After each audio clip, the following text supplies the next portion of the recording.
오늘 헬스조선 건강콘서트 사회를 맡은 헬스조선의 최지유 기자라고 합니다. 잘 부탁드리겠습니다.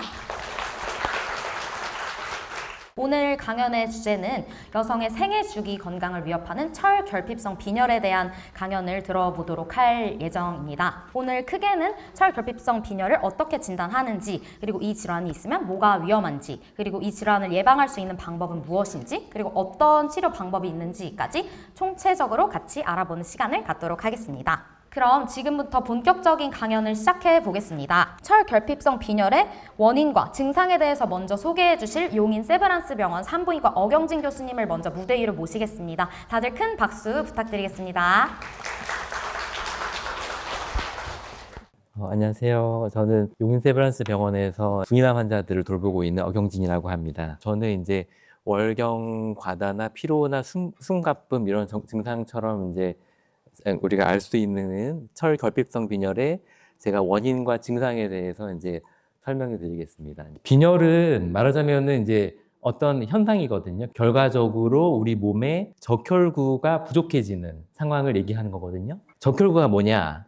피 속에 피를 구성하는 적혈구, 백혈구, 혈소판 이런 구성인자들이 있어요. 근데 그 중에 하나인데요. 적혈구 안에 혈색소라는 게 한 2억 개 넘게 들어있거든요. 2억 개에서 3억 개 정도. 혈색소가 왜 중요하냐? 혈색소 안에 철분이 이제 들어가게 됩니다. 그 철분이 산소를 갖다가 이제 소집을 하고, 그거를 또 우리 몸의 뇌라든지 여러 가지 기관들에 적절히 공급을 해야 되는데, 적혈구가 적어지면은 혈색소도 적어지고, 그죠? 적혈구가 적어지지 않더라도 어떤 원인으로 인해서 혈색소, 헤모글로빈이라고도 불리는데 그게 이제 적어지고 결과적으로 우리 몸의 각 장기들에 산소가 공급이 안 되면은 우리 몸의 컨디션이 많이 저하가 되게 됩니다. 그래서 이제 그런 상황을 빈혈이라고 합니다.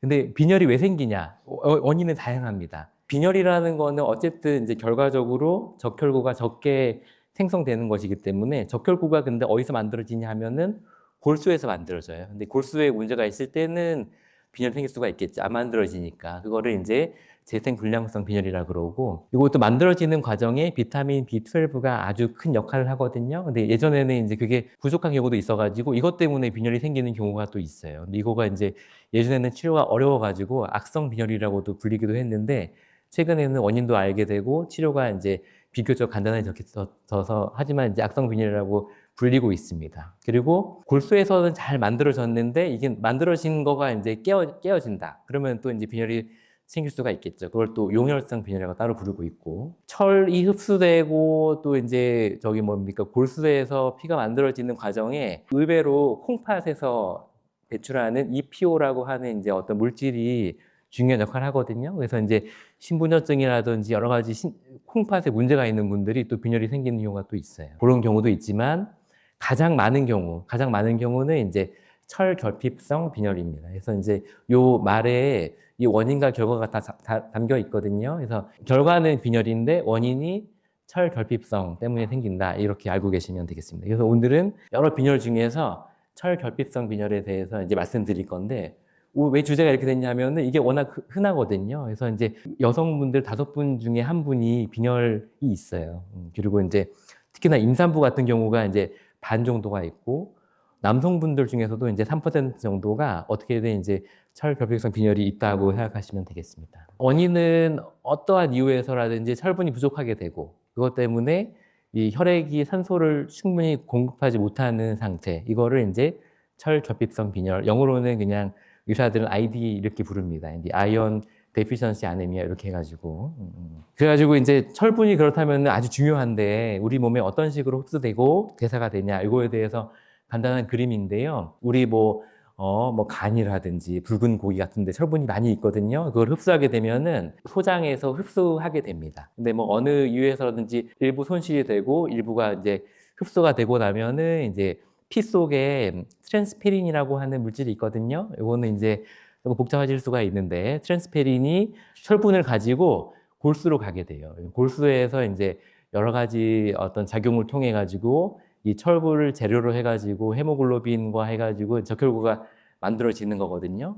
그래서 이제 이게 또 피로 들어가게 되고, 이것이 또 간에 저장이 되기도 하고 우리 피가 온 전신을 돌면서 특히나 뇌라든지 중요한 폐라든지 중요한 기관을 돌면서 이제 산소를 공급하게 됩니다. 그래서 이제 그 과정에 있고 여기에 또 의외로 콩팥에서 이제 역할을 하거든요. 그래서 EPO라는 물질이 골수에서 피가 만들어지는 과정에도 관여하고 장에서 이제 피가 철분이 흡수되는 과정에도 관여하고 해가지고 우리 몸에 이제 빈혈이 안 생기고 산소가 잘 공급될 수 있도록 해주는 그런 역할을 하게 됩니다. 그래서 어느 것 하나가 잘 안 되더라도 이게 이제 철결핍성 빈혈이 생길 수가 있는 거겠죠.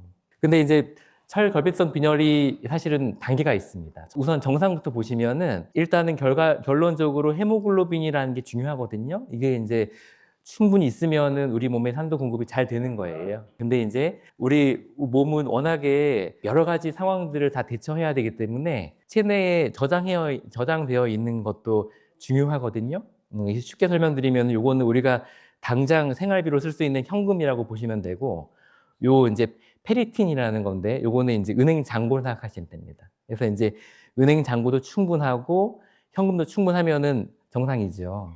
근데 이제 철 결핍이 일어나기 시작한다. 그러면은 페리틴이 감소하기 시작하는 거가 이제 철 결핍의 1단계입니다. 근데 이것도 해가지고 은행 잔고가 고갈이 됐다. 그러면은 일단은 헤모글로빈은 정상이라고 하더라도 고갈됐기 때문에 이걸 어디서 구해와야 되잖아요. 돈을 구하기 위한 활동이 이제 트랜스페린의 역할이라고 생각하시면 돼요. 이게 조금 어렵게 생각할 수 있는데. 근데 이제 그게 또 교정이 안 되고 철분이 적절히 공급이 안 되고 더 진행이 된다. 그러면은 은행 잔고도 고갈이 되고 구할 수 있는 데까지 구해봤는데도 잘 안 되고 그러면은 급기야 아주 중요한 헤모글로빈까지도 줄어들게 됩니다. 그러면은 이제 결과적으로 우리 몸에 산소 공급이 부족해지면서 아주 컨디션 저하가 일어나겠죠. 그거가 이제 철결핍성 빈혈이라고 하는 것입니다. 근데 이제 또 약간 구분해야 될 거가 철결핍은 뭐 페리틴 은행 잔고는 충분한데 어떤 이유에서든지 헤모글로빈이 줄어드는 경우도 또 있어요. 이런 경우는 이제 기능적 철결핍이라고 하는데 이거는 뭐 이제 암 환자분들이라든지 만성 신부전이라든지 여러 가지 상황에서 일어날 수가 있어가지고 이런 경우도 철결핍은 그 철을 공급을 좀 해주긴 해야 되는데 페리틴은 또 이제 충분한 이렇게 조금 구분해서 봐야 되는 게 있습니다. 그래서 이건 조금 이해하시기 어려울 수도 있으니까 일단은 은행 잔고도 부족하고 현금도 부족한 철결핍성 빈혈이 있다. 요거 정도만 알고 가시면 충분하겠습니다. 그래서 이제 그 피검사 하시면은 의사들이 이제 유심히 보는 게 이런 것들이거든요. 과연 혈색소라고도 불리는데 헤모글로빈 요거 나라에서 해주는 검진을 잘 받아보시면은 헤모글로빈 검사는 꼭 하게 되어 있거든요. 그래서 이게 몇인가 이게 중요한데 여자분 같은 경우가 12g/dL 이상이 되어야지 정상이에요. 근데 사실은 이거 달성하기가 생각보다 쉽지 않습니다. 그만큼 이제 빈혈이 심하거든요. 근데 이제 철결핍성 빈혈을 진단하려면은 여기에다가 더해가지고 페리틴, 아까 말씀드렸던 은행 잔고, 그죠?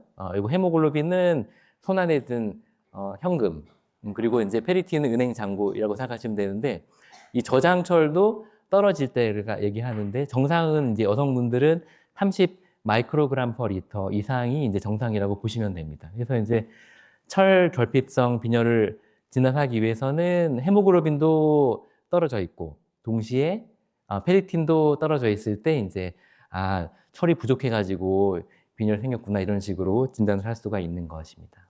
당연히 여성분들이 철결핍성 빈혈은 더 많거든요. 왜냐하면 이제 피를 흘릴 만한 계기가 더 많기 때문입니다. 그래서 이제 보시면은 남자분들보다 거의 4배 이상이 많아요. 그래서 이제 여성분들이 빈혈로 고생하시는 분들이 훨씬 많으시고 그리고 보시면은 젊으신 여성분들이 많으세요. 특히나 이제 자궁 근종이라든지 성근증 같은 것 때문에 생기는 경우가 많거든요. 근데 이제 20대 정도는 그렇게 많이 없다가 점점 나이가 들면서 특히나 이제 가입력이 있고 또 이제 하시는 여성분들이 이제 많이들 이거 빈혈 때문에 고생하시게 됩니다. 그래가지고 여성분이랑 남성분이랑 비교하면은 생애 주기별로 얼마나 철분이 필요한가 이런 표인데 거의 어릴 때 비슷하죠. 근데 이제 여성분들이 15살 이때부터 생리 시작하면서부터 철분 수요량이 아주 늘게 됩니다. 그리고 이제 또 임신을 하게 되면은 피가 더 많이 필요하거든요. 아기한테도 줘야 되니까. 근데 남자는 이제 어렸을 때만 피크를 하고 난 다음에는 거의 비슷하지요. 그래서 이제 여자분이랑 남자분이랑 철분에 대한 수요가 많이 차이가 난다. 이렇게 알고 계시면 되겠습니다. 그래가지고 이제 보시면은 임신 전에 생리를 시작하면서 이제 철분 요구량이 늘어나죠. 그다음에 이제 임신도 이렇게 임신 후기로 갈수록 피가 많이 필요하게 됩니다. 그리고 분만할 때 피가 많이 나거든요. 그때도 이제 철분이 많이 필요하고 또 다음 또 생리할 때는 다시 또 이렇게 철분이 많이 필요하게 되는데 만약에 이분이 월경 과다가 있다. 그러면은 30%까지도 철 결핍이 동반되기 때문에 또 철분이 그만큼 더 필요한 것입니다. 임신부는 거의 한 40에서 50% 정도까지도 철 결핍이 있기 때문에 이제 또 철분이 필요하고 출산 후에도 출산 자체가 또 피를 많이 흘리는 거기 때문에 이제 거기서도 적절한 철분이 많이 필요하고 이거를 잘 못했을 때는 아주 이렇게 피로랑 숨 차시고 해서 많이 삶의 질이 많이 떨어지시게 됩니다. 그래서 여러 가지 상황들을 좀 이렇게 가져와 봤는데요. 젊으신 분은 생리 많을 때 이럴 때 특히나 숨차고 왜냐하면 이제 우리가 빈혈이 있다는 거는 적은 양의 피로 전신적으로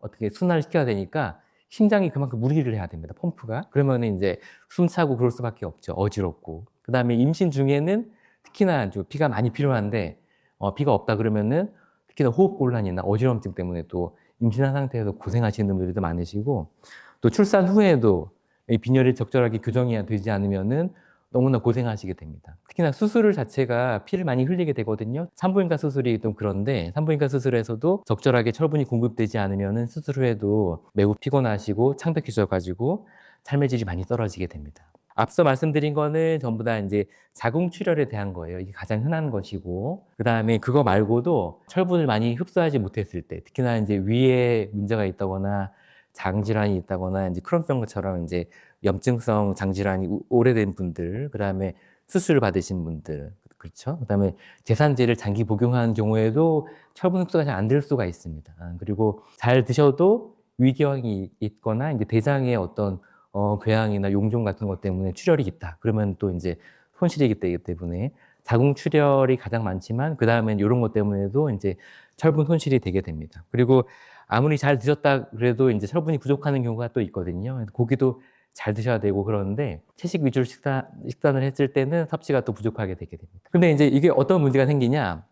일단은 피가 잘 돌지 않고 뇌로 잘 산소 공급이 잘 되지 않기 때문에 기억도 떨어지고 집중력도 떨어지고 면역 기능도 떨어지고 또 숨차가지고 운동도 잘 못하시고 생산성도 떨어지게 됩니다. 그 반대로 피로해지고 또 피를 또 수혈을 해야 될 가능성도 올라가거든요. 그리고 이제 임신하신 분들은 여러 가지 합병증으로 고생하시게 되고 또한 이제 임신했을 때 그 태아에게 산소 공급이 잘 안 됐을 때 이제 태아의 인지 기능이나 발달 지원 가능성도 있기 때문에 이게 간단히 볼 문제가 아닌 것이죠. 그래서 적절한 진단과 치료가 필요하다 이렇게 되겠습니다. 요거는 이제 체크리스트 같은 건데요. 한번 보시면은 특별한 이유 없이 피로하거나 기운이 없다. 그리고 이제 잠을 자도 깨어나지가 않다. 이런 것도 이제 사실은 빈혈의 전조 증상일 수가 있습니다. 단순히 그냥 피로한 게 아니고. 그거 외에도 숨이 찬다. 그리고 머리가 띵하다. 머리가 아프다. 그 다음에 두통 같은 거고. 이명이 들리는 것도 의외로 빈혈 때문인 경우가 많아요. 그리고 추위를 탄다. 이것도 이제 관련이 있을 수가 있고. 또 생리량도 이게 많은 분들이 있어요. 근데 이제 생리량 같은 경우는 남들이랑 비교할 수가 없기 때문에 체크하는 게 많은 분들도 많지 않다 생각하고 넘어가는 분들도 계십니다. 그리고 이제 보통 한 5일 정도 하는 게 정상인데 일주일 넘게 한다. 이것도 이제 빈혈의 원인이 될 수가 있고 생리할 때 덩어리혈이 나온다. 이거 웬만하면은 큰 문제가 되지도 않을 수도 있는데 이게 또 빈혈의 원인이 될 수도 있어가지고 이런 분들은 좀 검사해 볼 필요가 있습니다. 그리고 이제 당연히 피가 부족하니까 창백해 보이고 그다음에 옅어 보일 수도 있고 손톱이 잘 부러지거나 머리카락이 빠지는 것도 이제 빈혈이랑 연관되어 있을 수가 있습니다. 그래가지고 특히나 이제 월경 과다가 있는 분들, 특히나 임산부 분들, 그다음에 출산 경험이 있는 분들, 수술이나 이제 수술 경험이 있는 분들은 특히나 빈혈에 대해서 잘 알고 계실 필요가 있겠습니다. 그렇다면 이제 과연 월경 과다라 어떻게 정의할 수 있냐? 이것도 좀 어려운 문제일 수 있는데 평균은 보통 5일 정도 하고 한 번에 보통 30에서 40cc 정도 하거든요. 근데 이제 일주일 이상 한다거나 한 번에 80cc 이상으로 한다. 이러면은 이제 월경 과다인데 이렇게 재기가 어렵잖아요. 그래서 사실은 요거 잘 본인이 모르고 넘어가신 분들도 많아요. 이 원인은 아까 말씀 잠깐 드렸지만 근종이라든지 성근증이라든지 내막 증식증이라든지 또 내과적으로 혈액 인고가 잘 안 돼서 생기는 경우도 또 있습니다. 근데 이제 이런 식으로 월경 과다가 이렇게 객관적인 지표가 있지만 그거를 예측하기가 어렵기 때문에 이런 식으로 또 산부인과 의사들이 제시하기도 합니다. 그래서 이제 보통 생리할 때 흠뻑 적시면은 20점 이렇게 해가지고 보통 5일 동안 이렇게 된다. 그러면은 20 곱하기 5면은 100점 넘잖아요. 그래서 이제 100점 이상이면은 월경 과다를 의심해야 된다. 이렇게 되고 또 이제 여기서 추가적으로 덩어리가 나온다. 그러면 5점 추가해가지고 이런 식으로 점수화하는데 결론적으로는 이렇게 월경 과다를 자기 스스로 진단하기가 쉽지는 않습니다. 그래서 이제 그래서 이런 것까지 만들었다는 걸 알고 계시면 되고. 하지만 월경 과다가 지속된다. 그러면은 이제 얼마나 이렇게 소모가 많기 때문에 우울할 수가 있겠죠. 기운도 없고. 아무래도 이제 뇌로 산소 공급이 좀 저하되기 시작하니까 인지 기능도 저하되고. 결론적으로 아이와 관계가 나빠진다. 이러한 연구 결과도 있습니다. 그래서 얼마나 이제 빈혈이 중요한지 아시겠죠. 근데 결론적으로는 이제 삶의 질이 매우 저하가 됩니다. 임신할 때 특히나 피가 많이 증가해야 되거든요. 증가해야 되는데 철분이 많이 못 따라가면은 당연히 이제 빈혈이 생기게 되고 보통 한 1000mg의 철이 매일 더 추가로 필요하게 됩니다. 그래서 이제 임신한 분들은 특히나 철분 공급이 많이 중요하다 알고 계시면 되겠습니다. 근데 이제 임신 중에 철분이 부족한 거가 적절하게 규정되지 않고 방치가 됐다. 그러면은 아이한테도 나쁜 영향을 미치겠죠. 그 다음에 이제 임산부가 이제 막 걷는 것도 숨차가지고 힘든 경우도 있거든요. 많은 신체 기능이 저하되게 되고 아까도 잠시 말씀드렸지만 적은 피를 가지고 전신을 순환을 시키고 아이한테도 보내야 되고 그 펌프가 되는 심장이 얼마나 무리를 해야 겠어요. 그러면 이제 신부전증이 결론적으로 생기게 되죠. 그리고 이제 갑상선 기능도 떨어지게 되고 상처가 생겼을 때 회복도 저하가 되게 됩니다. 그래서 이제 임신 중에는 특히나 철분 부족을 아주 심각하게 봐야 됩니다. 분만이 사실은 여기 많이 경험하셨겠지만 아주 위험한 거예요. 여성분들 몸 안에 보통 한 4리터 정도 피가 있습니다. 근데 이제 보통 1리터 이상 피가 났을 때 이제 산후출혈이라고 그러는데 그만큼 이제 피가 많이 납니다. 철분도 그만큼 많이 손실이 되기 때문에 분만하고 나서 적절하게 철분을 공급해야 될 필요가 있다. 이렇게 알고 계시면 되겠습니다. 근데 만약에 분만했는데 철분이 많이 감소가 되는데도 적절하게 철분이 공급되지 않았다. 그러면은 일단은 모유도 잘 안 나오고요. 인지 기능도 떨어지고요.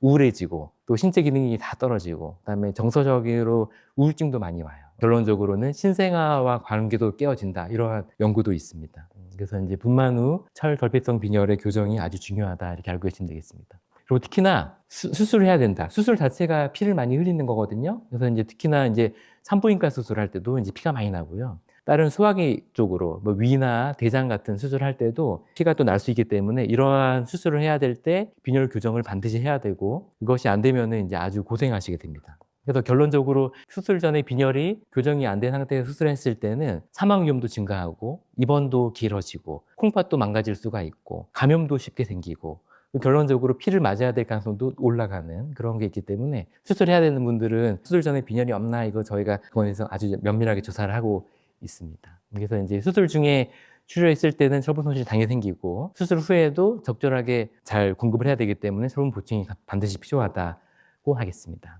그래서 이제 어느 순간에 잘 고리를 끊어가지고 철분을 적절하게 공급해줘야지 철분이 부족할 수 있는 악순환을 이제 깰 수가 있겠습니다. 그래서 이제 정리입니다. 그래서 철결핍성 빈혈을 일단은 이제 이거 있다는 거를 알고 계셔야 되고 그래야지 검사를 하지 않겠어요? 그러면 그 원인을 잘 파악을 해야 됩니다. 이게 자궁출혈 때문인지 위에서 출혈이 나는 건지 아니면 대장에서 출혈이 나는 건지 잘 파악을 해야 되고 그 원인을 조기에 발견하고 치료를 잘하면은 이것도 해결할 수가 있습니다. 그리고 이제 철결핍성 빈혈은 원인이 분명하잖아요. 철결핍 때문에 생기는 빈혈이기 때문에 반대로 철결핍을 잘 해주면은 잘 치료할 수 있다. 그러니까 요거를 조기에 알고 치료하면은 충분히 해결할 수 있는 상태이다. 요거를 알고 계시면 되겠습니다. 네, 제 강의는 여기서 마치겠습니다. 감사합니다. 질환 자체가 발생했을 때 어떻게 치료를 해야 되며 또 어떤 관리를 해야 하는지 이제 이어서 저희 서울성모병원 산부인과 이성종 교수님께서 두 번째 강연 진행해 주실 예정입니다. 다들 따뜻한 박수로 맞이해 주시길 바라겠습니다.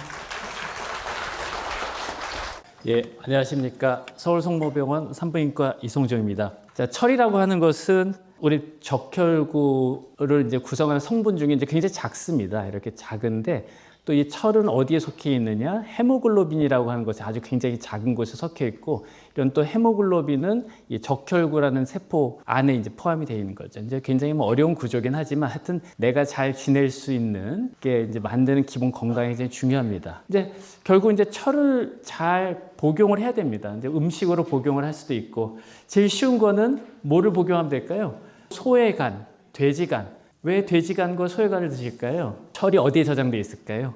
우리 몸에 간에 저장이 되어 있습니다. 그래서 소와 돼지에 있는 간을 갖다 저장된 철을 갖다가 잘 드시게 되면 빈혈 빠진 걸 빨리 복용할 수가 있죠. 근데 철이라고 하는 것은 동물에도 있지만 또 식물에도 있습니다. 뭐 콩이라든지 두부 등이 이렇게 굉장히 철이 많은 음식이 되겠고, 또 남성의 음식, 굴이죠. 굴에도 철과 아연이 굉장히 많습니다. 그래서 이제 남성의 힘을 갖다 키우는 데는 철이 굉장히 중요하다. 자, 우선 철 결핍성 빈혈을 이제 병원에서 진단하게 되는데, 우선은 이제 빈혈이라고 하는 것은 이제 헤모글로빈이 낮아지게 되면 얼굴도 하얗고, 뭐 걷기도 힘들고, 숨도 차고, 뭐 수술을 해서 피를 많이 흘리게 되면 이제 철 결핍성 빈혈이 생기게 되는데, 원인은 이제 여러 가지가 있을 수 있지만 오늘 이제 철에 대해서 말씀드리게 된다면, 이제 철에 관련된 검사들이 정말 철 결핍성 빈혈인지를 확인하는 것이 중요합니다. 내 몸이 철이 풍부한데 병원에서는 수혈을 안 해주고 맨날 철분제 주사만 놔주면 전혀 효과가 없겠죠. 왜냐하면 나는 철분이 이미 다 많은 사람인데 다른 원인인데 철분제 주사만 놓는다. 그러면 안 되겠죠. 그래서 철분제 주사를 맞을 때는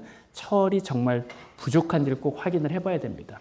그래서 우선 기본적으로 첫 번째 조건, 빈혈이 있어야지 철 결핍성 빈혈이라고 할 수가 있고, 이 철이 부족하게 되면 적혈구에 들어오는 철이 없기 때문에 굉장히 적혈구도 이렇게 비실비실하게 모양도 좀 작아지고 색깔도 빨갛지도 않고 좀 노래지고 이런 식의 모양의 그런 검사법들의 결과인지 알 수가 있는 거죠. 그래서 이제 빈혈은 당연히 존재를 해야 되고, 또 철이 부족한 것을 우리 병원에서 이제 추가로 검사를 나가야 됩니다. 그래서 굉장히 이렇게 복잡한 뭐 저장철, 운반철 다 있는데, 결국은 우리가 잘 살기 위해서는 기본적으로 이제 영양 섭취를 잘 하셔야죠. 식사를 잘 하셔야 되고, 또 산소를 잘 흡수를 해야 되고, 똑같습니다.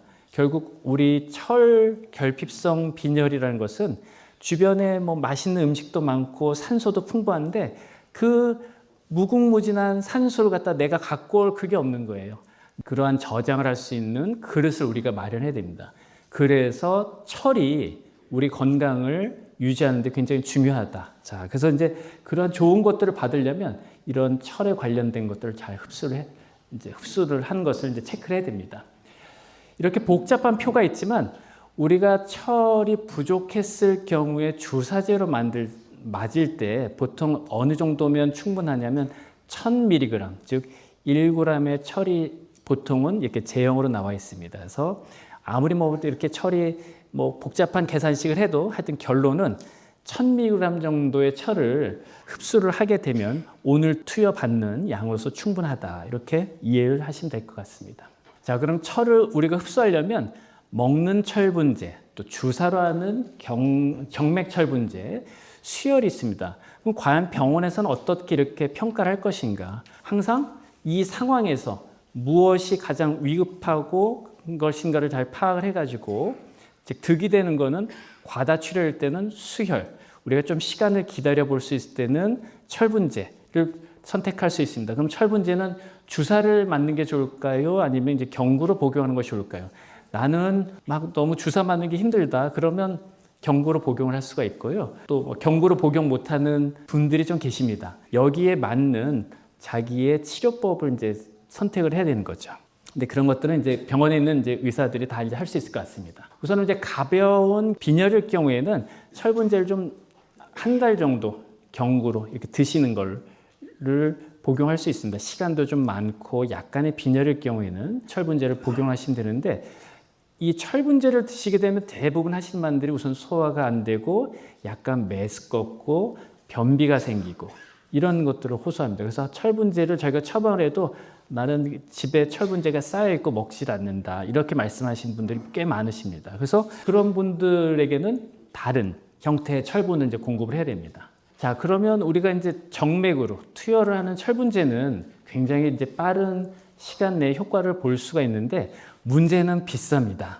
경구철분제는 굉장히 싼데 주사를 맞는 철분제는 좀 비싸고 또 이 비싼 걸 보험을 또 받으려면 또 어디 검사도 해야 되고 그 검사비도 많이 나가고 굉장히 이제 불편감이 좀 있긴 합니다. 하지만 빠른 효과를 이제 볼 수 있는 장점이 있습니다. 그래서 이제 이런 또 정맥으로 맞는 철분제도 두 가지 종류가 있습니다. 이제 저용량 철분 주사제가 있고 고용량 철분 주사제가 있는데요. 저용량 철분 주사제는 우리가 철분을 갖다가 많이 이렇게 최대한 포장을 하려고 노력은 했지만 별로 많이 넣을 수가 없어서 최근에는 고용량 철분 주사제를 개발했습니다. 이것은 이제 약재 안에다가 농축을 시켜가지고 그 알갱이들이 나노 파티클이라고 이제 굉장히 작은 아주 섬세한 걸 넣어놨기 때문에 많은 양의 철분제를 넣을 수가 있기 때문에 가격적으로 보더라도 저용량보다는 고용량이 좀 더 비싸고 효과도 저용량보다는 고용량이 더 좋습니다. 하지만 이렇게 이제 많은 것을 넣다 보면 항상 또 주의를 해야 될 게 우리 몸에서 과민 반응이 안 일어나게 안전장치를 해야 되는 그런 이제 기술적으로 어려운 점이 있습니다. 하지만 이제 실제 우리나라에서는 이런 고용량 철분 주사제가 굉장히 안정적으로 투여가 되어 있고 과민 반응이나 이런 것이 거의 없기 때문에 병원에서 고용량 철분 주사를 맞으실 때 그냥 안심하시고 맞으셔도 됩니다. 그래서 빈혈 치료는 어떻게 하는 것인가? 결국은 헤모글로빈이라고 하는 이제 빈혈이 있어야 되고 또 이게 과연 빈혈의 원인이 철분이 부족한 것인가 그걸 파악하는 것이 제일 중요할 것 같습니다. 왜냐하면 빈혈은 여러 가지 원인이 있기 때문에 요즘처럼 또 이렇게 잘 드시고 영양이 풍부한데 철분 하나만 이게 부족해서 생기는 건지 어떤 다른 골수 기능에 이상이 있어 생기는 건지는 잘 감별을 하는 게 병원의 임무라고 볼 수 있을 것 같습니다. 그래서 이제 정맥 철분제를 이제 사용을 할 때도 저용량 제제, 이제 고용량 제제에 있어서도 어떤 것이 이런 철분이 부족한 환자 또 일반인들에게 좀 적합한 걸 이제 판단을 하고 항상 중요한 것은 치료할 때 비용이 또 많이 비싸지기 때문에 이런 경제적인 것도 고려를 해서 시간과 경제적인 것을 고려를 해가지고 저용량, 고용량을 이제 구별할 수가 있습니다. 또 임신 중인 산모들은 갑자기 이제 몸무게가 10kg가 늘게 되니까 몸에 피도 많이 늘어나게 되고 근데 이제 피에 부피는 늘어났는데 실제 안에 철분이나 이런 게 부족하게 됩니다. 그래서 대개 임산부에 있어서는 철결핍성 빈혈이 많이 생기기 때문에 임산부에게도 안전한 철분 주사를 투여할 수 있습니다. 근데 이제 분만 후에도 출혈이 멈추는 거는 대개 수술실에서는 혈관을 묶잖아요. 인체가 신비한 게 분만 때 그렇게 많은 출혈이 있어도 자궁은 저절로 출혈이 멈추게 됩니다. 어떻게 출혈이 멈출까요? 자궁이 수축을 하게 되면 자궁의 근육과 근육 사이에 있던 혈관들이 자동적으로 자궁 근육이 수축이 되니까 혈관들이 자동으로 막히게 되는 거죠. 그 많던 출혈이 엄마의 자궁이 딱딱해지면 저절로 자연적으로 이제 멈추게 되는 거죠. 하지만 자궁의 수축이 이제 잘 안 멈춰지는 경우가 있죠. 고령 산모들이 많아지다 보니까 쌍둥이, 셋쌍둥이, 넷쌍둥이, 최근에 저희 서울성모병원에서는 이제 5쌍둥이까지 났는데 그럴 경우에는 자궁이 굉장히 커지기 때문에 그런 자궁 수축이 잘 안 일어나서 산후출혈이 생길 수 있는 고위험 임신이 되는 겁니다. 그래서 이런 고위험 산모들, 40대 넘어서 초산인 경우, 45세 초산인 경우도 굉장히 많거든요. 이런 분들이 빈혈에 빠질 수가 있기 때문에 수혈 또는 이런 철분제 주사로 빈혈 교정을 해야 될 것 같습니다. 자, 그래서 이제 경구용 철분제는 가격이 저렴하고 우리가 매일 한 알씩 드실 수 있어서 편하긴 하지만 또 위장관 장애가 있거나 그럴 경우에는 경구용 철분제가 잘 흡수가 안 되긴 하거든요. 그래서 이제 정맥 철분 주사제를 선택할 수 있습니다. 여기 계신 분들 중에서도 소장 수술을 받으셨거나 위궤양이 또는 있거나 십이지장 궤양이 있어서 수술 받으신 분들은 경구용 철분제를 드시게 되면 십이지장에서 흡수가 되는데 흡수할 소장을 다 자르신 분들이 있거든요. 어떤 암이나 어떤 사고에 의해서도 소장을 자를 수가 있고 그래서 그런 분들은 흡수할 소장을 잘랐으니까 경구용 철분제를 매일 드셔도 흡수할 곳이 이미 없어졌잖아요. 그러니까 아무 효과가 없는 거죠. 그래서 이런 분들은 정맥으로 철분제 주사를 이제 맞으셔야 된 거죠. 그래서 이제 경구용으로 드셔도 효과가 없을 수가 있습니다. 자, 그러면 상상을 한번 해보겠습니다. 우리가 철분제 주사를 정맥으로 맞은 그 철분제는 어디로 갈까요? 그 철분제는 이제 안에 운반체를 통해서 우리 골수로 가게 됩니다. 그래서 이제 골수가 뼈잖아요. 그러니까 뼈 안으로 이동을 해서 거기서 이제 혈액을 생성할 때 에너지 원료로 쓰는 거죠. 또 간으로도 저장이 되고 이렇게 이제 저장되는 걸로 갑니다. 그래서 우리가 먹는 경구로 먹는 철분제는 굉장히 작은 철 이온 형태로 만들어 있습니다. 이제 바로 쓸 수가 있게. 하지만 용량이 굉장히 작습니다. 근데 주사제로 들어간 거는 바로 쓸 수 있게 이온 음료처럼 만들게 되면 용량이 워낙 크기 때문에 부작용이 생기거든요. 이 철분제도 종류에 따라서 안에 성분이 틀립니다. 그래서 주사제로 들어가는 철분제는 이런 바로 쓸 수 있는 철분제보다는 골수에 저장되기 쉽게 아예 저장된 형태로 이렇게 만들어 놓습니다. 그러면 저장된 형태랑 그다음에 이 이온이랑 어떤 차이가 있느냐? 우리가 산소를 운반하는 철은 이온 형태입니다. 2가, 철 2가, 3가 숫자가 하나 커지면 그건 산소를 운반 못합니다. 이제 3가의 경우는 산소를 갖다가 운반하지 못하고 저장 형태로 이제 하기 때문에 안정성이 있는 거죠. 그래서 복용하는 것과 주사제는 서로 형태가 틀리다 이렇게 생각하시면 됩니다. 뭐 당연히 응급 상황에서 출혈이 많거나 그럴 때는 수혈을 해야죠. 네, 혈압이 떨어지고 맥박이 빨라지고 하면 철분제보다는 이제 수혈이 더 급할 수가 있습니다. 그래서 대개 헤모글로빈이 7 이하, 뭐 8 이하의 얼굴이 하얗고 기립성 저압을 보인다든지 이런 혈액 공급이 빨리 필요할 경우에는 철분제보다는 수혈로 빨리 환자의 혈압이라든지 맥박 이거를 안정시키는 게 중요할 것 같습니다. 빈혈의 원인이 무엇일까 파악하는 게 굉장히 복잡합니다. 이런 그림을 따라가면서 어떤 검사를 해야 되고 어떻게 대처를 해야 되는지 이제 봐야 되는데요. 그러니까 우리가 할 수 있는 이제 철 결핍성 빈혈 정도는 산부인과에서 하고 나머지 골수 검사라든지 이런 거 할 때는 이제 혈액내과에 도움을 받는데요. 이렇게 철분일 경우에는 내가 간이나 골수에 저장된 철이 저장철이 많은지 아니면 그 저장된 거를 운반할 수 있는 운반체들이 있는지 이제 그런 걸 평가를 해서 철분 결핍성 빈혈을 우리가 감별을 할 수가 있습니다. 이럴 경우 이제 철분제를 투여하게 됩니다. 여기서 우리가 얻어야 될 거는 빈혈이라고 해서 다 철 결핍성이 아니다. 여러 원인이 있을 수 있기 때문에 꼭 병원을 방문하셔서 전문가의 의견을 꼭 들어보셔야 됩니다. 근데 대개 빈혈 환자들이 나 빈혈입니다 이렇게 안 합니다. 앉아서 일어나다가 뭐 뇌를 다쳐서 뇌수술 받는다든지 잘 걷지 못하고 계단으로 숨이 차서 심장병인 줄 알고 순환기내과를 가시게 되고 또 만사가 귀찮습니다. 내 친구는 맨날 운동 나오면 쟤는 맨날 의자에 앉아 있어 움직이는 것도 이렇게 증상이 빈혈과 전혀 무관하게 나옵니다. 뭐 두통, 만성 두통도 있고 두통이 있으니까 얼마나 힘들겠어요. 맨날 성격 짜증이 내고 주변에 이제 사람들한테 투정도 부리고 그런 사람들이 근본적으로 이제 빈혈이 있을 확률이 높겠다. 이렇게 하셔서 빈혈은 빈혈로 나오지 않고 꼭 다른 형태로 이렇게 보이게 됩니다. 자, 그러면 항상 우리가 치료를 할 때는 뭘 생각해야 되느냐? 이득과 위험을 생각해야 됩니다. 과연 우리가 어떤 거를 투여하는 것이 이득이고 어떤 걸 이럴 때 어떤 위험도가 따를까? 경제적인 위험도가 따를까? 아니면 부작용이 따를까? 이런 걸 생각하는 게 병원의 임무라고 생각합니다. 그래서 이렇게 이제 철분제를 줄 때 우리가 그냥 주는 건 아니고 저장철, 운반철 다 계산해서 줍니다. 그래서 막 주는 건 아니고요. 이렇게 계산해서 드립니다. 그래서 철분 양도 저희가 계산을 하고요. 한 번 줄 때 한 1000mg, 1g 정도 철분을 드립니다. 그래서 결국은 이 몸이 이상하다, 두통이 있다, 원인은 찾기 굉장히 어렵습니다. 하여튼 병원을 방문하셔서 정말 두통의 원인이 뇌동맥류인지 철 결핍성 빈혈인지 여러 원인이 있잖아요. 그래서 이렇게 하시고 철이 부족해지지 않도록 우리가 식사를 잘 하시고 또 뭐 위장 수술을 받으셨던 분들은 철 결핍이 되지 않게 철 공급을 잘 해주시고 그래야지 우리가 건강하게 생활을 하실 수 있을 것 같습니다. 이상입니다. 감사드립니다.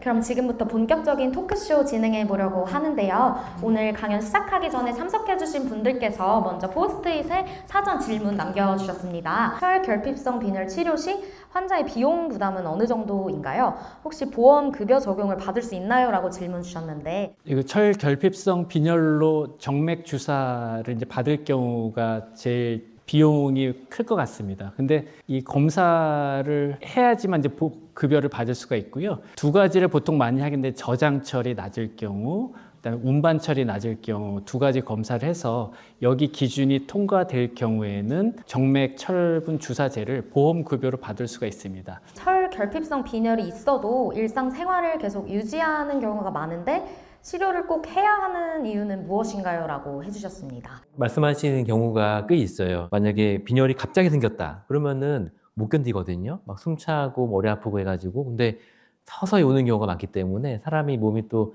신기하게 또 적응을 합니다. 그래서 헤모글로빈 아까 12까지 정상이라고 했잖아요. 근데 막 5, 6 이런데도 증상이 없다는 분들도 사실 계시거든요. 근데 이제 젊을 때는 그런 대로 버텨요. 왜냐하면 심장이 그래도 잘 기능을 하니까. 근데 이제 몸에 피가 반밖에 없는데 그거를 가지고 전신적으로 이렇게 순환을 시키고 하려면은 심장이 그만큼 더 일을 해야 되거든요. 근데 그런 것들이 계속 지속이 되면은 심부전증이 생긴다거나 그래가지고 결국에는 막 가까운 거리도 막 숨차서 못 걷게 되고 그렇기 때문에 당장 증상이 없다 하더라도 반드시 교정을 해야 되는 것이 이제 빈혈이라고 하겠습니다. 철결핍성 빈혈 치료를 시작하면 어느 정도 기간이나 관리가 필요한가요? 너무 오래 지속돼서 일상생활에 부담이 크진 않은지 궁금합니다. 라고 질문 주셨습니다.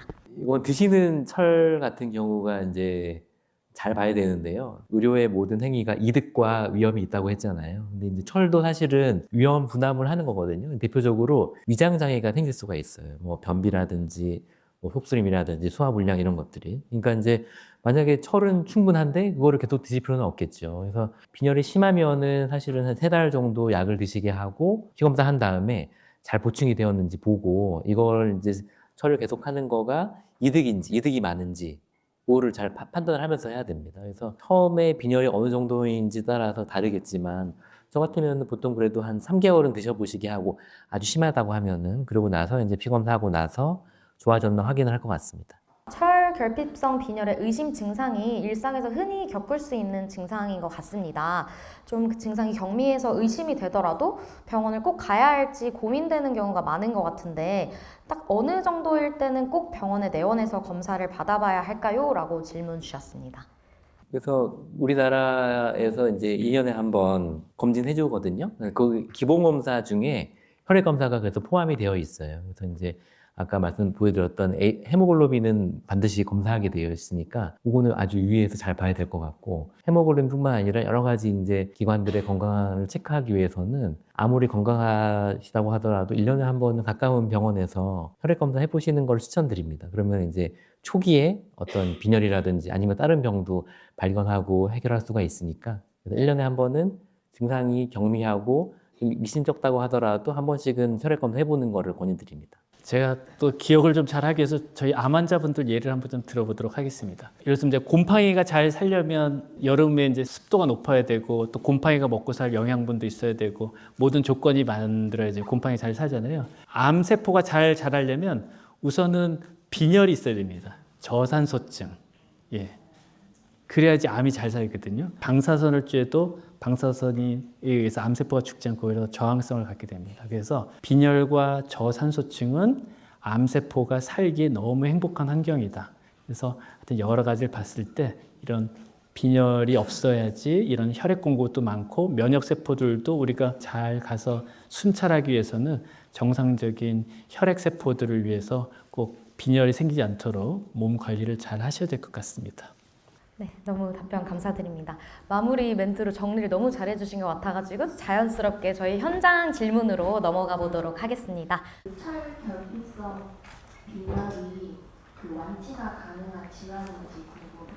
좋은 질문인데요. 이게 원인을 밝혀야 되거든요. 결핍성 빈혈의 원인이 만약에 여성분들 과다생리처럼 한 번씩 쑥 빠지긴다 그러면은 거기에 대한 치료가 필요하고 만약에 위 궤양이 있어가지고 철이 계속 그쪽으로 빠진다 그러면은 그거를 좀 치료할 필요가 있고요. 그래서 만약에 철 결핍성 빈혈의 원인만 정확하게 알 수 있다고 하면은 해결할 수가 있는 병입니다. 뭐 저도 하나 더 추가로 말씀드리면 최근에 이제 비만 인구들이 많아서 그 위절제술을 하게 되면 이 소장까지 이렇게 잘리는 경우가 있다고 하더라고요. 그래서 그런 이제 비만 치료로 이제 위 절제했던 그런 사람들이 있어서도 흡수 장애. 결국 이제 철만 공급이 되면 빈혈이 해결되냐 그건 아니거든요. 그러니까 흡수 장애가 있는 분들은 철분제를 아무리 많이 복용을 하더라도 다른 도움이 또 필요하잖아요. 철 하나로만 해결되는 게 아니기 때문에 결국은 적혈관을 만들기 위해서 여러의 이제 도움이 필요하듯이 그런 흡수 장애가 있는 수술을 받은 분들은 근본적으로 해결할 수 없는 어려움이 좀 있을 수도 있을 것 같습니다.